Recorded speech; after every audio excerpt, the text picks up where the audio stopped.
Buenas tardes a todos. Ya están terminando de bajar los niños, ya el murmullo va para abajo.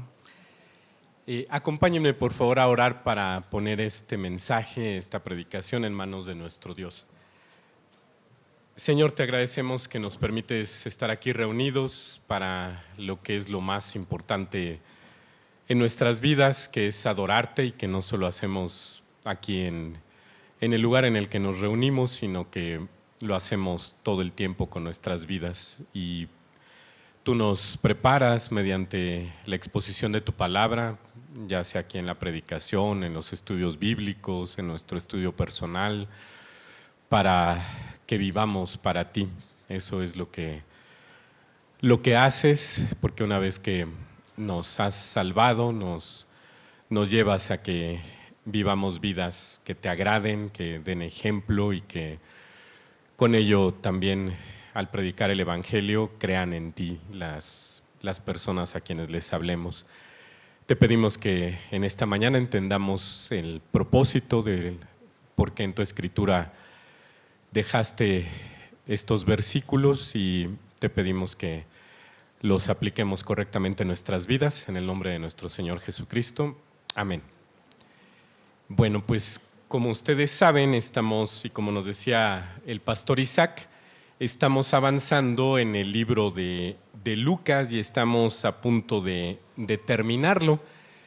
El día de hoy, bueno, entre el día de hoy y el día martes vamos a ver lo de Lucas 24, los versículos desde el 13 hasta el 35. Y ya el capítulo 24 de Lucas es el último de este evangelio, y como nos dice el pastor Santiago y nos recordó el pastor Isaac, vamos a pasar ahora al libro de los Hechos, pero pues tenemos que terminar Lucas y gozarnos con lo que la palabra de Dios tiene aquí en estos versículos. Para quienes están en casa viendo esta predicación, verán que el título de la predicación es nuestra mala forma de ver las circunstancias en las que vivimos. Entonces, ¿por qué le puse este título a la predicación? Vamos a ver este pasaje, no lo vamos a ver completo hoy, desde el 13 hasta el 35. Vamos a ver los versículos del 13 al 24, y ahí veremos en esta historia que nos narra Lucas de dos discípulos que iban camino a una aldea llamada Emaús, cómo ellos reaccionaron ante las circunstancias adversas que estaban viviendo. Y esto nos va a servir a nosotros para que no lo hagamos de esa forma cuando estamos viviendo circunstancias adversas en nuestras vidas. El martes pasado nuestro pastor Santiago nos expuso el pasaje de Lucas que narra la mejor noticia dada jamás a la humanidad, la resurrección de la muerte de nuestro Señor Jesucristo. Entonces, venimos de ese pasaje glorioso, y ahora Lucas nos narra esta historia de estos dos discípulos que van camino de Emaús. Y en la oración yo le decía al Señor: Señor, déjanos por favor ver el propósito de por qué pusiste esta porción de esta narración en la Escritura.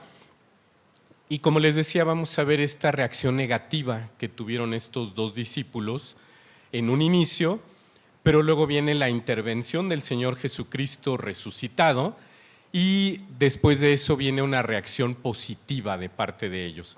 Hoy no vamos a alcanzar a ver todo, nada más nos vamos a quedar con la reacción negativa. No es que nos vayamos a ir con un mal sabor de boca, porque la realidad es que la palabra de Dios, aún en situaciones adversas de los que aparecen en las narraciones, nos muestra ahí su poder, nos muestra ahí su misericordia. Ahorita estuvimos cantando de todo esto, entonces vamos a verlo aquí en este pasaje. Y primero quisiera preguntarnos a todos nosotros, cómo es que reaccionamos ante las situaciones, más bien cómo reaccionábamos ante las situaciones adversas de nuestras vidas estando sin Cristo. ¿Qué es lo que hacíamos cuando teníamos un problema serio al que nos enfrentábamos? Seguramente con desesperación, con angustia, con confusión. Hace ratito Moni y yo nos vinimos en metro hacia la iglesia y llegando a la estación Mixcoac para transbordar a la línea 12 y le decía, oye, ¿viste la frase que está escrita ahí? Si alguno llega a pasar, léala porque va a ver precisamente lo que la gente del mundo no tiene. ¿Y qué es lo que no tiene? No tiene una esperanza, porque dice, el hombre nace, vive y muere sin saber para qué vino. Y dice uno, Dios, qué desesperanza, ¿no? Entonces, ¿qué nos queda en la vida si esa es la manera en la que se ve? Y así es como la veíamos sin Cristo, y por lo tanto reaccionábamos de esta manera ante las circunstancias. Cuando alguien nos robaba algo, cuando había algún tipo de traición, enfrentábamos una enfermedad complicada, la pérdida del empleo, etcétera. Todos hemos pasado por distintas situaciones adversas, pero podemos ver la diferencia de cómo las pasábamos sin Cristo y cómo las pasamos con Cristo. Estando sin Cristo estábamos como lo que dice el apóstol Pablo en Efesios 2:12, en donde dice, en aquel tiempo estabais sin Cristo, alejados de la ciudadanía de Israel y ajenos a los pactos de la promesa, sin esperanza y sin Dios en el mundo. Desde luego que aquí Pablo se refiere a la esperanza eterna, pero al estar sin una esperanza eterna, pues toda la esperanza que podíamos tener era en lo terrenal, en lo que podíamos ver. Ahorita cantábamos también eso, nos quedábamos con únicamente lo que podíamos ver, lo que podíamos tocar, y entonces cualquier otra cosa era locura, era algo que no entendíamos y por lo tanto o pensábamos que conocíamos a Dios porque estábamos en algún tipo de religión y entonces pues le pedíamos pensando que tenía que ayudarnos en nuestras circunstancias, pero la resolvíamos de la forma en que creíamos, con dinero, posesiones, amistades, inclusive si había que hacer tal vez alguna trampa, pues se hacía porque alguien decía, bueno, el fin justifica los medios, entonces hay que resolver la situación. Hoy no es así, hoy lo vemos de una manera distinta. En ese tiempo nos faltaba considerar las verdades eternas del Evangelio para tener otra perspectiva de los sucesos de nuestra vida. Hoy tenemos la mira puesta en la eternidad y entonces cualquier cosa que ocurre a nuestro alrededor hoy en día ya no lo vemos aquí nada más, hay este problema, esta situación, esto que no puedo resolver, sino estamos viendo hacia lo que viene. Y lo que viene es eterno, lo que viene va a perdurar por siempre, y lo cantábamos en la primera alabanza, es mejor un rincón en la casa de Dios que un palacio en esta tierra, ¿no? Entonces vemos esa perspectiva hoy. Y lo que vamos a ver entonces en los versículos 13 al 24 es esta reacción negativa que tuvieron en un inicio los dos discípulos. Pero no lo veamos con ojos juzgadores, diciendo, bueno, ¿cómo es posible que tuvieran a Cristo resucitado, caminando con ellos y hablando con ellos, y ellos quejándose, lamentándose de su situación adversa? Porque ¿cuántos de nosotros no nos quejamos aún como creyentes? ¿Cuántos de nosotros no nos confundimos, no vemos la solución, nos quedamos aquí, no volteamos a ver a lo eterno y por lo tanto estamos fallando? Entonces no lo veamos de esa forma, veámoslo más bien aplicándolo a nuestras vidas y desde luego para que identifiquemos esas reacciones negativas que tenemos nosotros ante nuestras adversidades y no lo hagamos así cuando se presenten otras, por lo menos vayamos creciendo, avanzando. Les pido de favor que me acompañen a leer los versículos de Lucas 24, del 13 al 24, para que veamos qué es lo que vamos a estudiar. Dice aquí Lucas, y he aquí, dos de ellos iban el mismo día a una aldea llamada Emaús, que estaba a 60 estadios de Jerusalén. e iban hablando entre sí de todas aquellas cosas que habían acontecido. Sucedió que mientras hablaban y discutían entre sí, Jesús mismo se acercó y caminaba con ellos. Mas los ojos de ellos estaban velados para que no le conociesen. Y les dijo: ¿qué pláticas son estas que tenéis entre vosotros mientras camináis y por qué estáis tristes? Respondiendo uno de ellos, que se llamaba Cleofas, le dijo: ¿eres tú el único forastero en Jerusalén que no ha sabido las cosas que en ella han acontecido en estos días? Entonces él les dijo: ¿qué cosas? Y ellos le dijeron: de Jesús Nazareno, que fue varón profeta, poderoso en obra y en palabra delante de Dios y de todo el pueblo, y cómo le entregaron los principales sacerdotes y nuestros gobernantes a sentencia de muerte y le crucificaron. Pero nosotros esperábamos que él era el que había de redimir a Israel, y ahora, además de todo esto, hoy ya es el tercer día que esto ha acontecido. Ahora también nos han asombrado unas mujeres de entre nosotros, las que antes del día fueron al sepulcro, y como no hallaron su cuerpo, vinieron diciendo que también habían visto visión de ángeles, quienes dijeron que él vive. Y fueron algunos de los nuestros al sepulcro, y hallaron así como las mujeres habían dicho, pero a él no le vieron. Y noten que ya lo leí yo con cierta entonación, porque cuando estudiamos el pasaje nos damos cuenta. Le decía yo a Moni el otro día que cuando nosotros leemos algún libro, yo algún día de niño fui a una feria de libro, mi papá nos dio dinero a mí y a mis hermanos y nos dijo: compren lo que ustedes gusten, y yo compré un libro que se llama Moby Dick. El otro día platicaba con Elías respecto de este libro, y pues uno puede imaginarse al capitán Ahab y al Pequod y a la propia Moby Dick de una manera diferente a alguien más que lee el libro y se lo imagina de otra forma. Entonces, cada uno de nosotros tuvo ahorita una imagen mental de estos caminantes, de estos discípulos que iban camino de Emaús, pero con la entonación que le di nos damos cuenta de cuál era su estado de ánimo. Y levante la mano quien me diga que su estado de ánimo era de gozo, iban caminando gozosos de que el Señor había resucitado, ¿no? ¿Verdad? Ya vi varias cabezas que dijeron: pues no, nadie ve eso en este pasaje. Al contrario, el estado de ánimo de estos discípulos era de tristeza, era de desesperanza, era de confusión, de decir: ¿pero qué pasó? Pues si teníamos al Mesías, bueno, ellos pensaban, ahorita vamos a ver qué tipo de Mesías estaban ellos, en qué tipo de Mesías estaban pensando, pero ellos decían: ya lo teníamos y lo mataron, lo crucificaron, y aparte este hombre nos está aquí haciendo preguntas, y pues ya era para ellos algo que no entendían. Entonces, pero vamos a estudiarlo versículo a versículo, y lo primero que vamos a ver en los versículos del 13 al 16 son las circunstancias en las que se dio esta reacción negativa de los dos discípulos ante estas situaciones adversas que estaban viviendo. Lucas es el único de los evangelistas que narra esta historia de manera amplia, como lo acabamos de leer. Bueno, y no leímos todo el pasaje, nos faltaron del 25 al 35. Marcos lo hace, pero de una manera muy escueta, solo lo hace en 2 versículos, así que si me hubiera tocado predicar lo de Marcos, hoy nos iríamos, creo que temprano, porque es muy corto lo que dice Marcos. Les voy a leer los versículos de Marcos 16, del 12 al 13.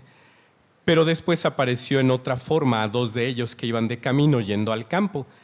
Ellos fueron y lo hicieron saber a los otros, y ni aun a ellos creyeron. Entonces, acuérdense que hemos visto que Marcos es un evangelio de acción, que estaba escrito para los romanos, y entonces Marcos resume, dice: bueno, pues iban 2 de ellos, Jesús se les apareció en una forma distinta, ellos fueron a decirlo y no les creyeron. Y claro, en un inicio, ¿no? Pero Marcos nos dice lo que sucedió de una manera muy breve.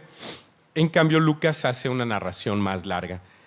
Sobre los 2 discípulos, Lucas únicamente nos dice el nombre de uno de ellos. Ahí en el versículo 18 dice, en la primera parte: respondiendo uno de ellos, que se llamaba Cleofas, le dijo. Y aunque mucho se ha especulado sobre su identidad, no sabemos con certeza de quién se haya tratado. Alguien llamado Cleofas, pero no sabemos exactamente a qué Cleofas se refiere. Sin embargo, sí sabemos, por toda la narración que hace Lucas, anterior a estos versículos, lo que habían vivido los dos discípulos en los últimos días. Su maestro había muerto en una cruz a manos de los romanos después de haber sido acusado de manera falsa por las autoridades judías. Y quedémonos ahorita con eso, porque nosotros creemos en el Jesús resucitado, creemos que se les apareció en el camino y que era Él mismo, que no era otra cosa, algún tipo de idea que ellos tuvieron, sino que fue Jesús mismo resucitado. Pero vámonos a lo que estaban ellos pasando. Ellos lo que habían visto era cómo había muerto en una cruz. Entonces habían visto algo terrible, habían visto algo que les quitó toda esperanza de ese maestro que habían tenido, de ese líder que pensaban que los iba a llevar a mejorar en Israel espiritualmente y políticamente. Y por lo tanto se preguntaban, bueno, si alguien tan prominente como él terminó muerto en una cruz, ¿qué va a ser de nosotros? Algunos comentaristas hasta especulan, o al menos uno que leí, que a lo mejor ellos iban huyendo. No parece en lo que dice Lucas que esto sucediera, ¿no? Pero por lo menos iban muy tristes, alejándose de Jerusalén, porque ya no tenían esperanza ahí. Su maestro había muerto, y esto es lo que era la realidad para ellos. Y aún las noticias que ellos mismos, según leímos ahorita en el pasaje, habían recibido de los apóstoles, a través de las mujeres que habían ido al sepulcro y que habían contado lo que habían visto, y aún de los que habían ido al sepulcro a ver lo que había sucedido. De todas maneras, eso no les había dado todavía la certeza de que Jesús había resucitado. Entonces, ellos seguían en ese estado de ánimo, sin esperanza, y por lo tanto, el mismo día, dice aquí Lucas, es decir, el de la resurrección, iban caminando. No dice que fueran a caballo, no dice que fueran de otra forma, sino caminando, porque luego en el versículo 15 al final dice Jesús mismo se acercó y caminaba con ellos. Entonces vemos que iban caminando y que se dirigían a una aldea llamada Emaús, en donde muy probablemente ellos vivían. Tal vez no eran de Jerusalén, e iban de regreso a Emaús. ¿Por qué se puede suponer esto? Porque ellos más adelante, en los versículos 28 y 29, dice que llegaron a la aldea donde iban y ellos le obligaron a quedarse diciendo quédate con nosotros. Entonces es probable que fueran de ahí, hubieran llegado a su destino y hubieran invitado a Jesús a quedarse con ellos ahí en donde ellos habitaban. Entonces nada más es una suposición, no nos dice, la palabra de Dios, si realmente ellos eran de ahí o iban a otro asunto allá a Emaús. Y tampoco se sabe con exactitud en dónde quedaba este lugar, aunque al parecer estaba al noroeste de Jerusalén, es lo que los comentaristas dicen, tal vez porque Marcos comenta el campo y tal vez en esta zona es una zona de campo, no de ciudades, y dicen que al noroeste de Jerusalén. Lo que sí nos dice Lucas es la distancia a la que se hallaba de Jerusalén.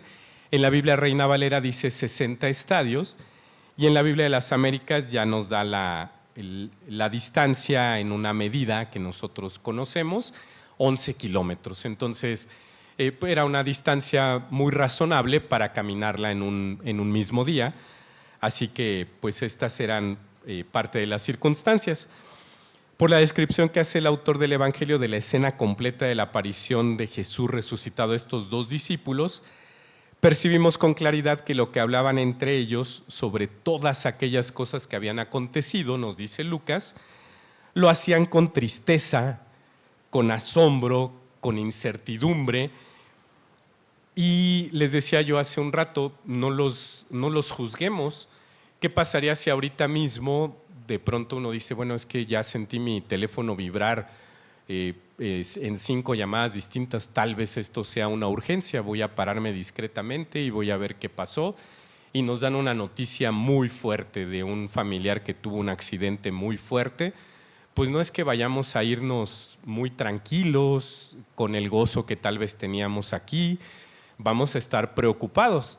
Desde luego que dependerá de nuestra fe en el Señor cómo reaccionemos. Ya no reaccionaríamos como en el mundo, ya no nos verían salir de aquí del templo agarrándonos los cabellos, gritando, golpeando paredes, etcétera, sino realmente orando, pidiéndole al Señor. Tal vez si alguien nos ve salir y nos pregunta qué pasó, tengo un problema muy fuerte, por eso me tengo que ir, ora por favor por esta situación. Entonces no es la misma reacción, pero estos, pongámonos en el lugar de estos discípulos, ellos todavía no entendían que Jesús había resucitado, que Jesús era el Mesías que había venido a salvar a los pecadores, que no venía a salvar a los judíos de Roma. Entonces todavía no llegaban a esas conclusiones. Al final de este pasaje sí, lamentablemente hoy no vamos a llegar hasta allá, pero no se pierdan el estudio del martes, porque ahí sí lo vamos a ver. Pero les decía, vamos a analizar cuál fue su reacción para que también identifiquemos nosotros como creyentes cómo reaccionamos ante circunstancias adversas en nuestras vidas. Y ellos estaban reaccionando de esta forma. Podemos imaginarlos también caminando lento, cabizbajos, tal vez arrastrando los pies y haciendo tal vez ademanes acordes mientras hablaban a su estado de ánimo, ¿no? Cuando estamos tristes, cuando no tenemos esperanza, pues nuestros ademanes no son los normales de ir platicando así animados, sino más bien así diciendo, pero ¿cómo es posible que esto haya ocurrido? No lo puedo creer, etcétera, ¿no? Son reacciones que llegamos a tener. Sin duda, si ellos hubieran tenido ya una fe clara en quién era realmente su maestro, no un ser humano limitado que había muerto en una cruz, sino el Hijo del Dios viviente que había resucitado, que estaba vivo y que había vencido a la muerte, bueno, habrían ido caminando de otra manera. Pero vamos a ver al final de este pasaje que así sucedió. Y lo que vemos también en cuanto a las circunstancias, si van por favor al versículo 18, dice que sucedió que mientras hablaban y discutían entre sí, Jesús mismo se acercó y caminaba con ellos. Cuando dos personas van, como decimos coloquialmente, entradas en la plática, ¿cuántas veces no nos ha pasado que vamos en cualquier lado platicando con alguien y no nos damos cuenta de lo que ocurre a nuestro alrededor? Hasta hemos visto videos, ¿no?, de personas que van caminando por la calle y de pronto va a caer un objeto de algún lugar y los va a aplastar y se salvan porque no llegaron a tiempo al lugar donde iba a caer, ¿no? Pero van entrados en otra cosa y así nos pasa, vamos entrados en la plática y a veces no vemos lo que pasa a nuestro alrededor. Y así le sucedió a estos dos discípulos y no se percataron de que una persona se les acercó. Si hubieran considerado, bueno, se les acercó y comenzó, dice el original, a viajar con ellos o a acompañarles, es decir, lo que se traduce como caminar con ellos. Iba ya a la par, no es que les hubiera rebasado, no es que se hubiera quedado a una distancia de ellos, sino que iba ya realmente junto con ellos.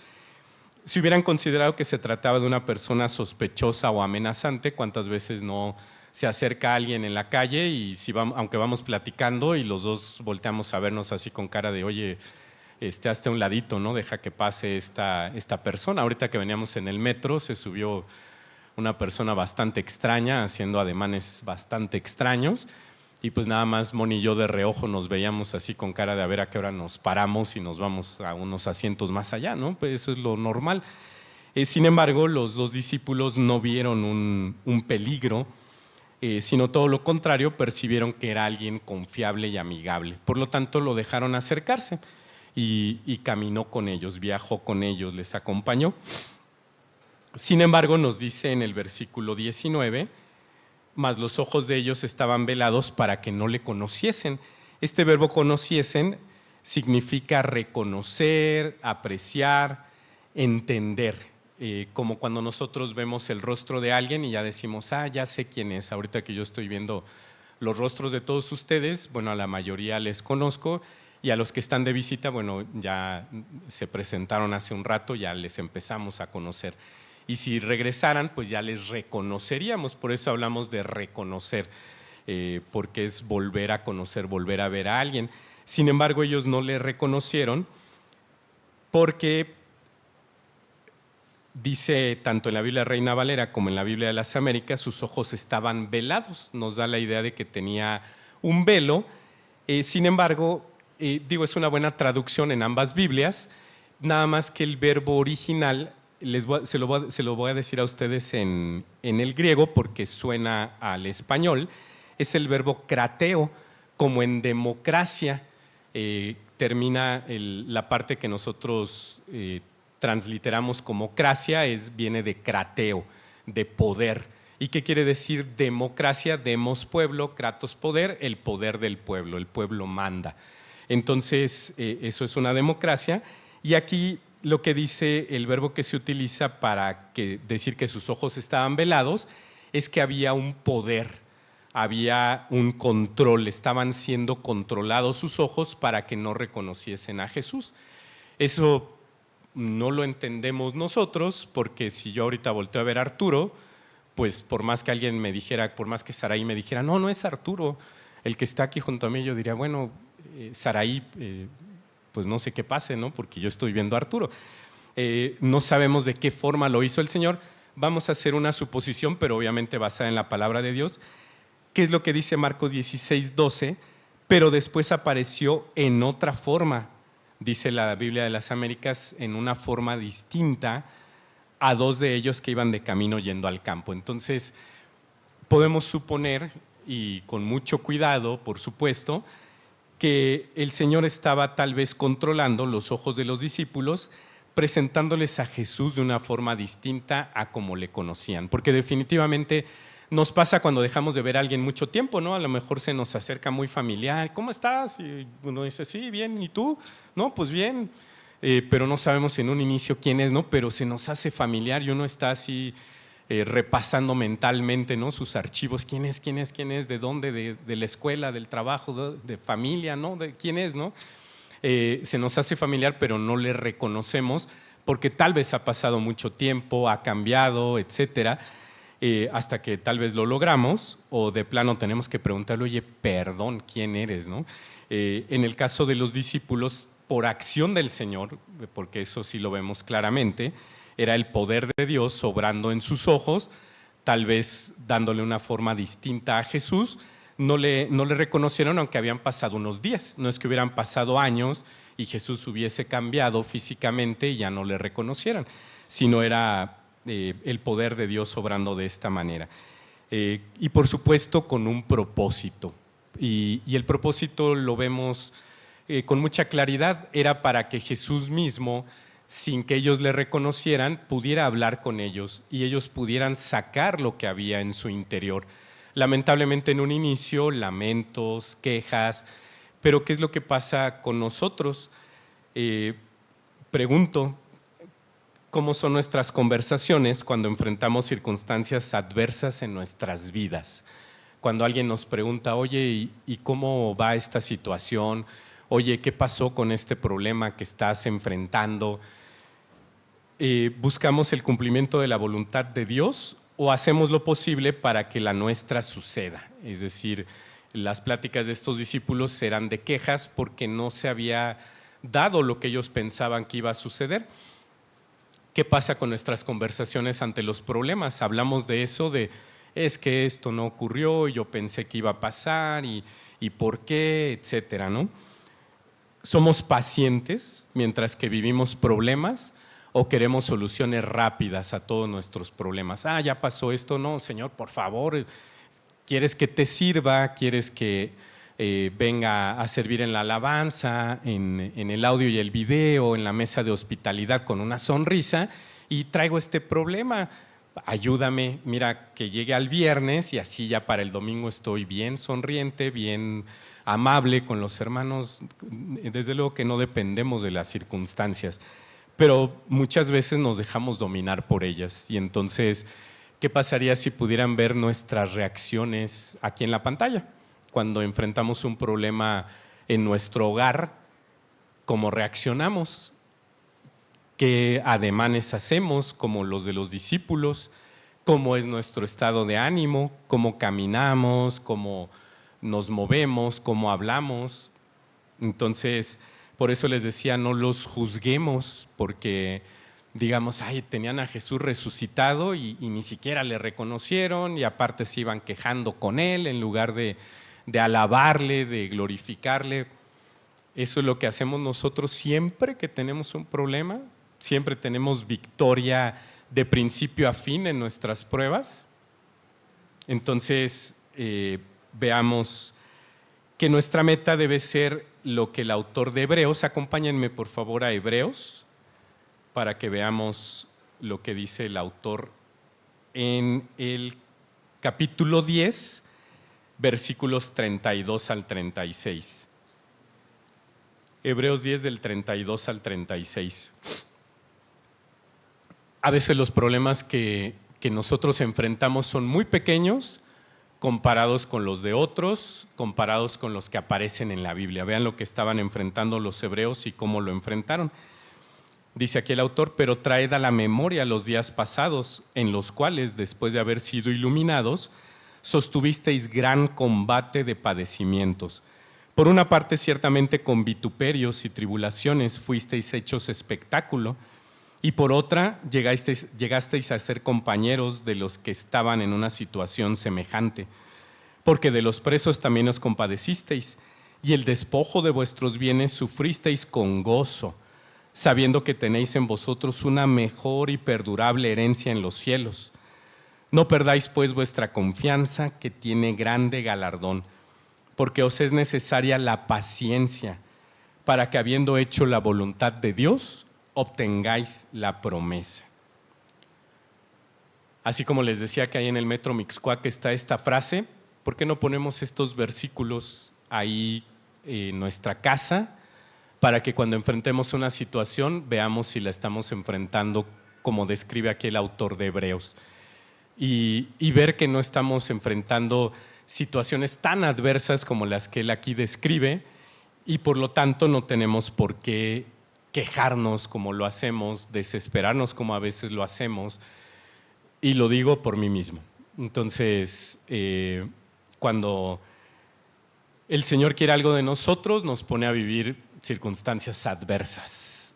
Y no fue la excepción en nuestro caso, en el caso mío y de Moni. En días pasados hemos vivido una serie de adversidades, pero así una tras otra, tras otra, tras otra. Pero verdaderamente uno se refugia en la palabra de Dios y dice uno, bueno, Señor, otros están viviendo cosas peores y las están viviendo con gozo, como dice el autor de Hebreos. Y tenemos que mostrar paciencia para hacer tu voluntad y obtener la promesa, y sabiendo que tenemos una mejor y perdurable herencia en los cielos. Entonces, esa es la forma en la que deberíamos hacerlo y no quejándonos. Y por lo tanto tampoco juzguemos a estos dos discípulos. Vamos a ver ahora en los versículos del 17 al 19, en la primera parte, la intervención de Jesús. Ya vimos las circunstancias, ahora vamos a ver cómo interviene Jesús. Nos quedamos nada más en que iba caminando con ellos, pero no ha habido todavía una interacción de palabra. Pero ahora sí va a ocurrir en estos versículos. Y con esta intervención se dio esta reacción negativa ahora diciéndole ellos a Jesús algunas cosas, pero vamos a ver cómo ocurrió esta. Y vemos, déjenme nada más regresar a Lucas, vemos aquí ahora en el versículo 17 que nos dice el autor de este evangelio, y les dijo, ¿qué pláticas son estas que tenéis entre vosotros mientras camináis? Dice en la Biblia Reina Valera, ¿y por qué estáis tristes? Aunque en la Biblia de las Américas dice, y ellos se detuvieron con semblante triste. Bueno, esto se debe a que la Reina Valera se tradujo de cierto manuscrito y la Biblia de las Américas de otro. Pero bueno, ambos manuscritos confiables, ambos hablan del mismo sentido. Lo importante es que ellos se encontraban tristes y que por lo tanto el Señor Jesucristo sabía que estaban así. Ahora, si Él sabía por qué estaban tristes, qué es lo que estaban platicando entre ellos, ¿Por qué se lo pregunta? Bueno, ahorita vamos a responder a ello. No fue por falta de conocimiento, sino para provocar que ellos mostraran lo que había en sus corazones. Dice el propio Señor Jesucristo en Lucas 6:45, el hombre bueno del buen tesoro de su corazón saca lo bueno, y el hombre malo del mal tesoro de su corazón saca lo malo.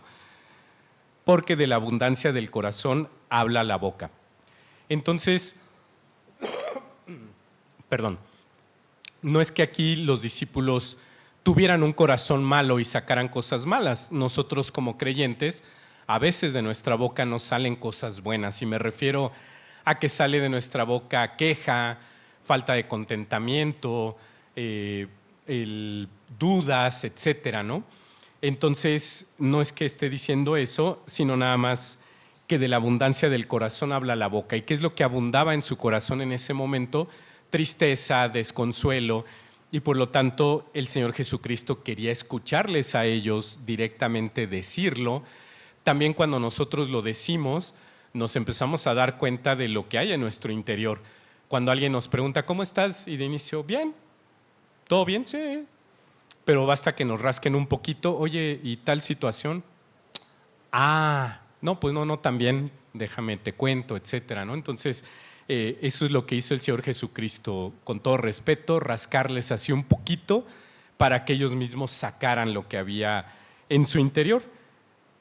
Y por lo tanto, también podemos imaginar sus rostros cuando Jesús les preguntó, les hizo esta pregunta: ¿qué pláticas son estas que tenéis entre vosotros mientras camináis?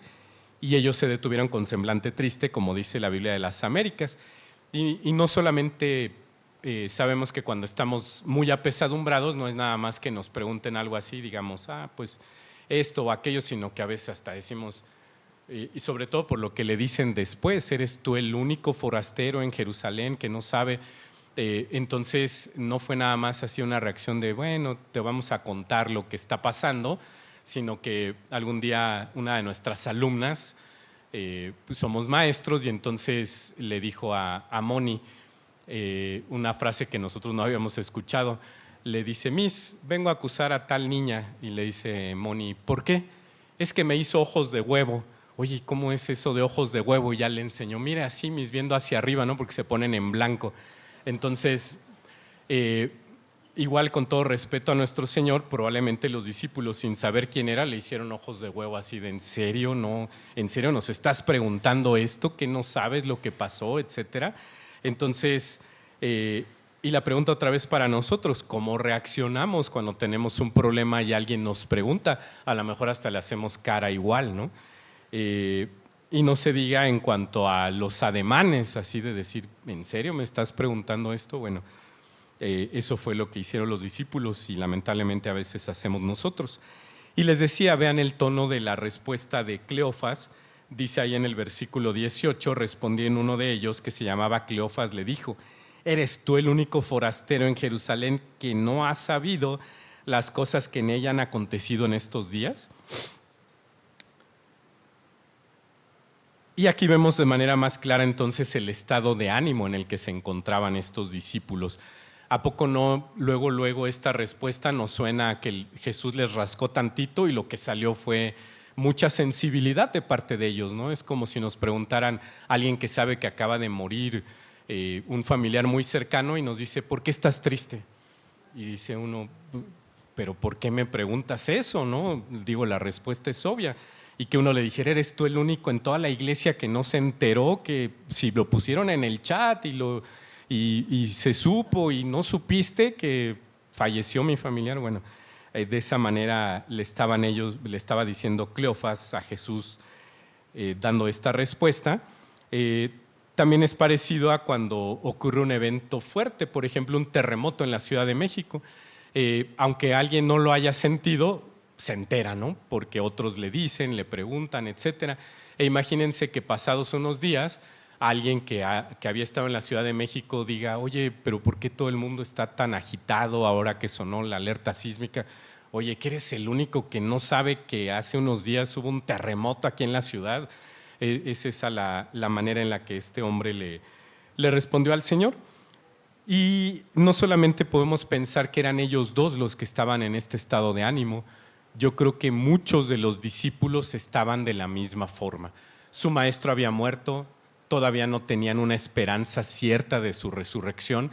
Les repito, vámonos a ese tiempo, o aún pongámoslo en nuestro tiempo. ¿Qué pasaría si lamentablemente uno de nuestros pastores, y no estoy diciendo otra cosa, Pastor Isaac, pero falleciera, se lo llevara el Señor y el domingo siguiente viniera aquí a predicar? No estoy diciendo nada, ninguna cosa extraña, simplemente poniéndonos en el contexto de ellos. No era algo que creyeran con facilidad, aparte que no le habían visto estos dos discípulos. Claro, ya lo estaban viendo, pero no le habían reconocido, y entonces todavía estaban en ese estado de ánimo, de desesperanza, de tristeza, de sentirse muy mal por lo que había sucedido, y por eso lamentablemente esta reacción a la pregunta de Jesús. Por lo tanto, no le respondió con calma: ¿no sabes lo que ocurrió? Permíteme y te informo lo que sucedió. No fue una reacción de esa manera, sino que utilizó inclusive el adjetivo eres el único, como diciéndole, bueno, de verdad, no te enteraste. Y además lo consideró un forastero o visitante.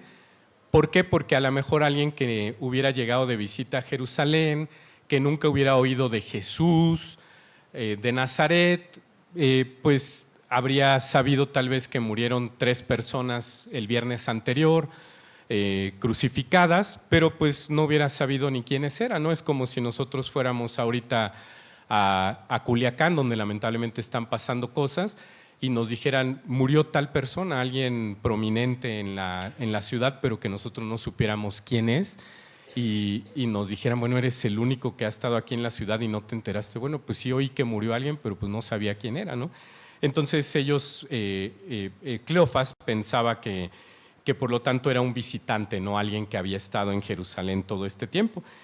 Y lo consideró así porque le preguntaba de las cosas que habían acontecido en la ciudad en esos días, es decir, el arresto, el juicio, la crucifixión y las noticias de la posible para los discípulos resurrección de Jesús, porque todavía no confiaban en ella. Y Jesús todavía pregunta qué cosas, refiriéndose a lo que había acontecido en Jerusalén. De nuevo, no por falta de conocimiento. El comentario Beacon explora de buena forma las intenciones del Señor detrás de su pregunta, diciendo lo siguiente: Él quería que ellos le proporcionaran la suficiente información como para poder unirse a su conversación con el objeto de enseñarles sus verdades sobre lo que trataban. Y es una buena explicación, porque más adelante Él les explica lo que de Él dicen las Escrituras, y entonces quería unirse a su conversación para llegar a ello, dice el comentario Beacon, y quería hacerlo sin revelarles su identidad, por lo menos por el momento. También les estaba dando la oportunidad de abrir sus corazones al Maestro, de que sacaran eso que llevaban en el interior. Y pregunto, ¿a través de qué situaciones de nuestras vidas Dios busca que le mostremos lo que verdaderamente hay en nuestro ser interior? ¿Qué es lo que se descubre mediante nuestras reacciones ante esas situaciones? ¿Se nota en nosotros un carácter parecido al de Cristo? Y pues otra vez, cada uno de nosotros responda a estas preguntas, y sabemos que decimos, ¿no?, de acuerdo a Romanos 8:28, bueno, todo ocurre con un propósito. El Señor tiene un propósito para cada cosa que ocurre, pero a veces lo decimos y estamos buscando, bueno, Señor, dime cuál es el propósito, porque no lo entiendo, ¿no? Y tal vez estamos confundidos, y por lo tanto lo que el Señor sí quiere hacer, de eso tenemos que estar seguros, es formar el carácter de Cristo en nosotros a través de lo que vivimos. Y el Señor Jesucristo quería esto en estos dos discípulos, formar ese carácter de Él en ellos, para que respondieran después a las circunstancias adversas de sus vidas de otra forma, con esa esperanza eterna que los creyentes tenemos. Y vamos a ver finalmente las expresiones que ellos tuvieron, que formaron parte de esta reacción negativa, en los versículos la segunda parte del versículo 19 hasta el 24. Dice ahí en la segunda parte del versículo 19, y ellos le dijeron de Jesús Nazareno, que fue varón profeta, poderoso en obra y en palabra delante de Dios y de todo el pueblo. Entonces, cuando Jesús les pregunta qué cosas eran las que estaban hablando, y le dicen de Jesús Nazareno. ¿Por qué le dicen de Jesús Nazareno? Para ubicarle, pensaban que era un forastero y no sabría quién era Jesús, y le dicen, bueno, es el Jesús que vino de Nazaret. Y además le dijeron que ellos le consideraban un profeta, lo cual era correcto porque había Jesús, antes de morir en la cruz, hablado las palabras de Dios, que eso es lo que hace un profeta. Entonces, no estaban mal en lo que estaban diciéndole, y le dijeron que era poderoso en obra y en palabra delante de Dios y de todo el pueblo. Lo mismo que Pedro dice en Hechos 2:22, varones israelitas, oíd estas palabras. Jesús Nazareno, varón aprobado por Dios entre vosotros, con las maravillas, prodigios y señales que Dios hizo entre vosotros por medio de él, como vosotros mismos sabéis. Entonces, vean la coincidencia entre lo que dijeron los dos discípulos que iban a Emaús y lo que dice Pedro después en Jerusalén en el día de Pentecostés. Entonces, definitivamente fue poderoso en obra y en palabra, como decían estos discípulos. Y luego dice en el 20, y cómo le entregaron los principales sacerdotes y nuestros gobernantes a sentencia de muerte y le crucificaron. Aquí dice bien el comentarista William Hendrickson que ellos dijeron correctamente quiénes le entregaron a muerte. Dice él, no como Pilato y los romanos hicieron esto. Los dos hombres pusieron la culpa exactamente donde correspondía, a saber, sobre los principales sacerdotes y gobernadores de los judíos. Esto no es antisemitismo, simplemente es una reflexión acertada de un hecho histórico. Por cierto, tanto los líderes judíos como los romanos eran culpables, pero la principal responsabilidad y por ende también la culpa más grande recayó sobre los judíos. Y lo dice el propio Señor Jesucristo en Juan 19:11. Respondió Jesús a Pilato, aclaro, ninguna autoridad tendrías contra mí si no te fuese dada de arriba. Por tanto, el que a ti me ha entregado mayor pecado tiene. Entonces, dijeron bien estos discípulos que habían sido los judíos los que le habían entregado a muerte, las autoridades judías, los sacerdotes. Y luego dice en el 21, pero nosotros esperábamos que él era el que había de redimir a Israel, y ahora además de todo esto, hoy es ya el tercer día que esto ha acontecido. Y les decía en un inicio que ellos no se referían a la redención del pecado de aquellos que somos escogidos, y en este caso escogidos que hubieran sido judíos, que estuvieran reconociendo a Jesús como ese Mesías que había venido a redimirles del pecado, sino estaban pensando todavía en ese Mesías que habría traído un cierto avivamiento espiritual a Israel, pero que además hubiera traído la libertad política de parte del yugo de los romanos. Y también cuando hablaron del tercer día, no era porque ellos estuvieran esperando la resurrección, sino más bien lo que dijeron es, ya pasaron 3 días, él llegó a hablar de que en 3 días pasaría algo, pero no vemos que algo pase. Lamentablemente todavía no creían en la resurrección de Jesús, y lo que vemos es que ellos pues seguían en este mismo estado de ánimo. Y dicen finalmente en lo que vamos a estudiar hoy, versículos 22 al 24, aunque también nos han asombrado unas mujeres de entre nosotros, las que antes del día fueron al sepulcro, y como no hallaron su cuerpo, vinieron diciendo que también habían visto visión de ángeles, quienes dijeron que él vive. Y fueron algunos de los nuestros al sepulcro y hallaron así como las mujeres habían dicho, pero a él no le vieron. Entonces vemos este último lamento que expresaron los dos discípulos, ya que no creían todavía en la resurrección de Jesús, pues aún ante el claro informe de las mujeres de lo que estaban ellas reportando, que habían visto al ir a la tumba, la visión de ángeles que tuvieron, ellos todavía tenían cierto asombro, pero no habían llegado a creer. Y eso es lo que pasó con Pedro y con Juan también, que son los que fueron al sepulcro, que dicen aquí los dos discípulos.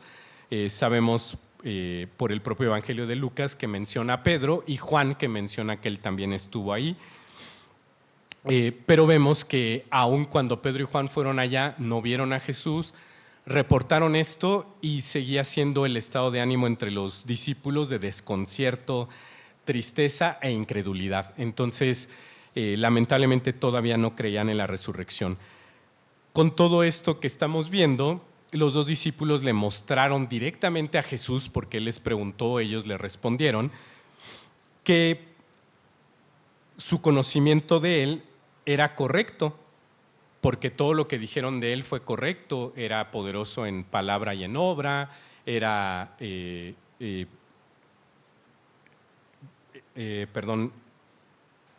era profeta, y que le habían entregado a muerte las autoridades judías, pero no habían llegado a reconocerle por completo, porque de otra manera habrían sabido que había resucitado. Y entonces su estado de ánimo habría sido completamente distinto, de gozo, de victoria por lo que él había hecho al vencer a la muerte y al pecado. Entonces, ¿cuál fue ahorita nuestro estado de ánimo al cantar todas estas alabanzas, sabiendo que Jesús está resucitado, que está a la diestra del Padre, que cada domingo eso es lo que celebramos, no como en otras religiones a un Jesús crucificado? La cruz que se pone aquí es una cruz vacía, porque Jesús está vivo, está sentado a la diestra del Padre, y eso es lo que nos llena de gozo, esa es la esperanza que tenemos, porque dice la propia palabra de Dios, si Él no hubiera resucitado, dignos seríamos de conmiseración. Estaríamos, en lugar de poner, como les sugería yo, esta cita de Hebreos en nuestras casas, pues vayan al Metro Mixcoac, copien la frase y pónganla en sus casas, ¿no? Bueno, no digo que lo hagan, nada más fue un poco de sarcasmo. Para finalizar, ¿cómo hemos mostrado nuestro desconocimiento de Dios aún como creyentes?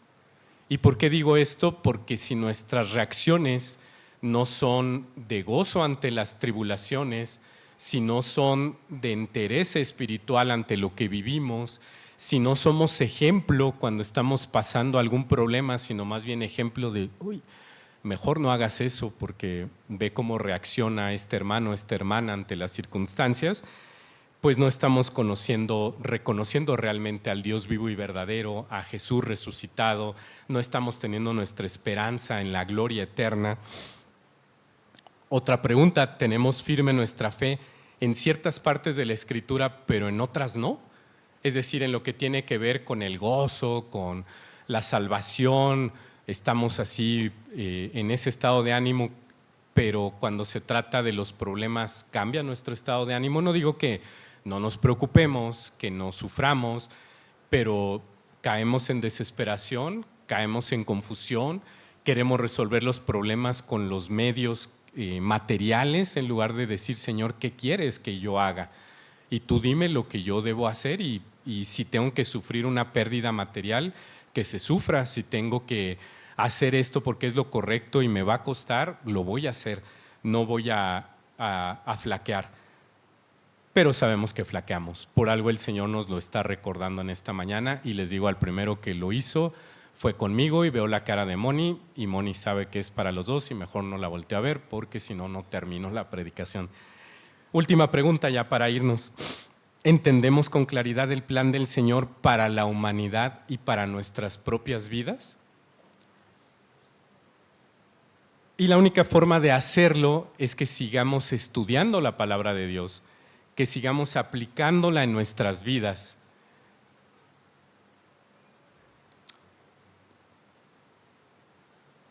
De tal forma que actuemos como los tesalonicenses. Acompáñenme ya finalmente a 1 de Tesalonicenses 2:13, por favor. 1 de Tesalonicenses 2:13. Y les dice aquí el apóstol Pablo: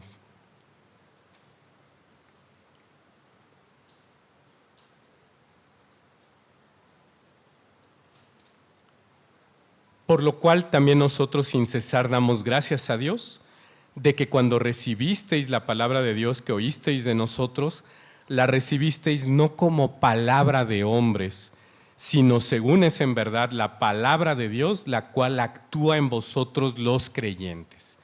Entonces, como breve conclusión a todo lo que estudiamos, vimos las circunstancias en las que se dio la reacción negativa de los discípulos y vemos que no eran circunstancias fáciles. Su maestro había sido crucificado, ellos le habían visto morir y todavía no tenían una esperanza cierta en la resurrección. Y luego vimos la intervención de Jesús y sabemos que esa intervención ya no es que ahorita salgamos a la calle y Jesús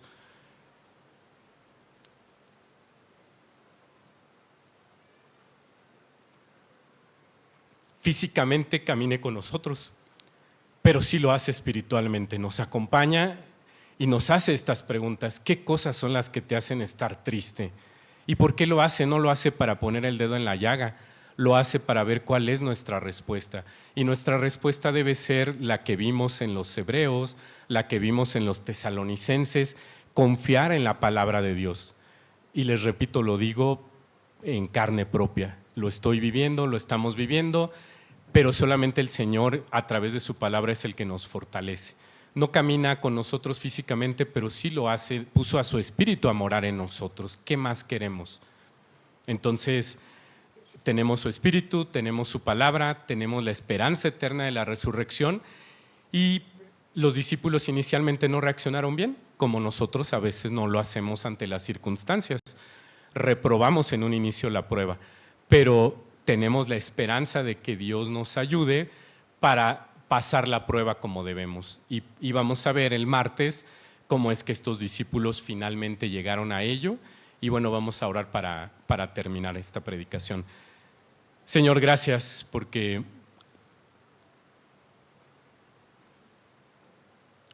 hablas a nuestros corazones, hablas a nuestras vidas y lo haces con contundencia, con autoridad.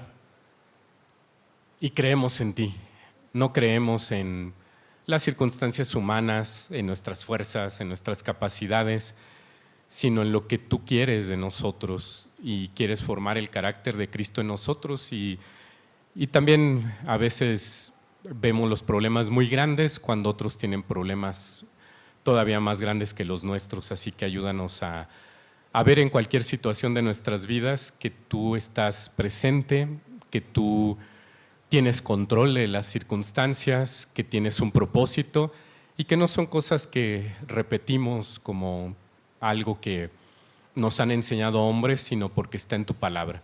Y tu palabra es verdad y creemos en ella. Llévanos a confiar plenamente en ti, en lo que dices. Lo cantamos hace rato, tus promesas son como roca, así que confiamos en lo que está escrito y lo que estamos leyendo, estudiando. Y gracias por ello. Bendice, por favor, esta aplicación de la predicación de hoy en nuestras vidas. Te lo rogamos en el nombre de nuestro Señor Jesucristo. Amén.